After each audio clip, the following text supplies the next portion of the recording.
Hello everyone. Income from house property calculate करने के लिए जो फॉर्मेट यूज होता है वो हमने पिछली वीडियो में सीखा था। अगर किसी ने वो वीडियो नहीं देखी है तो उसका लिंक मैंने नीचे दे रखा है, आप जाके देख सकते हैं। तो पहले वो वीडियो ज़रूर देखें। आज हम देखेंगे कि अगर एसएससी ने के पास हाउस प्रॉपर्टी है और उन्होंने लोन ले रखा है तो उनको इंटरेस्ट की डिडक्शन कैसे मिलेगी। जैसे कि पिछली वीडियो में मैंने बताया था कि एसएससी ने के पास अगर हाउस प्रॉपर्टी है तो उनको अंडर सेक्शन 24 दो डिडक्शन मिलती है। पहली 30% नेट एनुअल वैल्यू की एडहोक मिलती है और दूसरी इंटरेस्ट ऑन बोरोड कैपिटल मिलती है। अगर एसएससी ने लोन लिया है उस पर इंटरेस्ट की मिलती है। तो एसएससी के पास जो है ऑटो बाय डिफ़ॉल्ट जो है एसएससी न्यू टैक्स रिजिम के अंडर होता है। तो ये एसएससी के पास ऑप्शन होता है कि वो न्यू टैक्स रिजिम में रहना चाहते हैं या फिर वो नॉर्मल प्रोविज़न में रहना चाहते हैं। अगर एसएससी ने चूज़ किया कि वो टैक्स रिजिम में ही रहना चाहते हैं तो उनको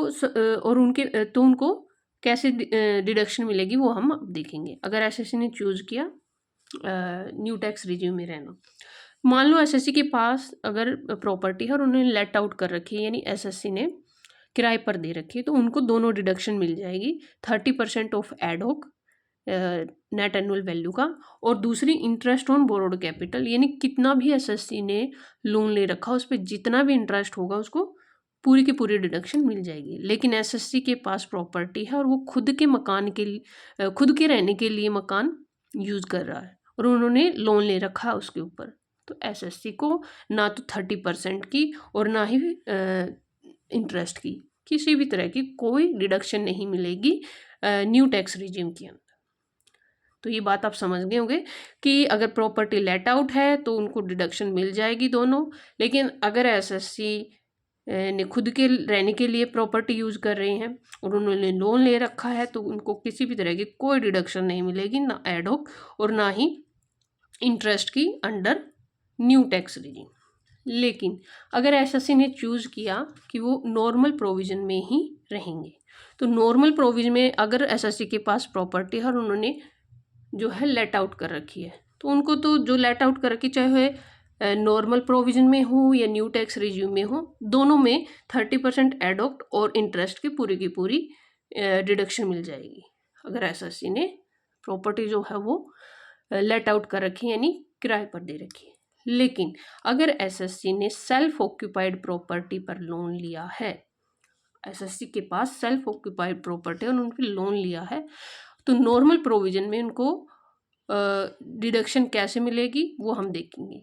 न्यू टैक्स रिजिम में किसी तरह की कोई डिडक्शन नहीं मिलेगी सेल्फ ऑक्यूपाइड प्रॉपर्टी पे, लेकिन नॉर्मल प्रोविज़न में उनको मिलेगी। अब वो हम देखेंगे कि कैसे मिलेगी। अगर एसएससी की प्रॉपर्टी जो है सेल्फ ऑक्यूपाइड है तो 30% तो एडहोक मिलती ही नहीं है, क्योंकि एनुअल वैल्यू जो है वो नील माना जाता है ऑक्यूपाइड प्रॉपर्टी का, सेल्फ ऑक्यूपाइड प्रॉपर्टी का, लेकिन इंटरेस्ट की डिडक्शन मिलती है। अगर एसएससी ने रिपेयर के लिए, रिन्यूअल के लिए, रिकंस्ट्रक्शन के लिए हाउस प्रॉपर्टी लोन लिया है तो मैक्सिमम 30,000 तक की उनको डिडक्शन मिलेगी 2 हाउस प्रॉपर्टी तक। इनकम टैक्स एक्ट में ये माना जाता है कि जो एसएससी है उनके पास 2 हाउस प्रॉपर्टी हैं तो दोनों जो है वो सेल्फ खुद के रहने के लिए यूज कर सकता है एसएससी। लेकिन 2 से ज़्यादा हैं तो ये चाहे बेशक उन्होंने लेट आउट नहीं कर रखी, किराए पर कोई भी प्रॉपर्टी नहीं दे रखी, अगर 2 से ज़्यादा है तो 2 तक ये माना जाएगा कि एसएससी खुद रह रहा है और बाकी जो है वो लेट आउट मानी जाएगी, डीम्ड लेट आउट होगी। तो अगर एसएससी ने रिकंस्ट्रक्शन रिन्यूअल के लिए लिया तो मैक्सिमम 2 प्रॉपर्टी पर 30,000 तक की छूट मिलेगी। लेकिन एसएससी ने खरीदने के लिए या नया हाउस कंस्ट्रक्शन करने के लिए लोन लिया है तो एसएससी को मैक्सिमम 2 लाख तक की 2 हाउस प्रॉपर्टी पर डिडक्शन मिलेगी। लेकिन जो कैपिटल अगर उन्होंने लोन लिया है तो लोन लेने के 5 साल के अंदर अंदर जो है वो घर बन गया हो या फिर एक्वायर कर लिया हो और जो लैंडर है, बैंक है, उन्होंने सर्टिफिकेट दिया है कि हाँ इंटरेस्ट पेबल हुआ, तो ये सब उनको हर साल डिडक्शन मिलेगी एनुअली। यानी हर साल मैक्सिमम 2 लाख रुपए की मिलेगी अगर एसएससी ने कंस्ट्रक्शन के लिए लोन लिया है या फिर एक्वायर करने के लिए लोन लिया है, और हर साल 30,000 की मिलेगी अगर एसएससी ने रिपेयर के लिए, रिन्यूअल या रिकंस्ट्रक्शन के लिए लोन लिया। तो इसको हम एक एग्जांपल से भी सीख सकते हैं। जैसे कि मिस्टर ए, मेरे एग्जांपल में मिस्टर ए है, उन्होंने उनके पास एक रेजिडेंशियल हाउस है कैलकाटा में और एक रेजिडेंशियल हाउस है, फ्लैट है पूना में।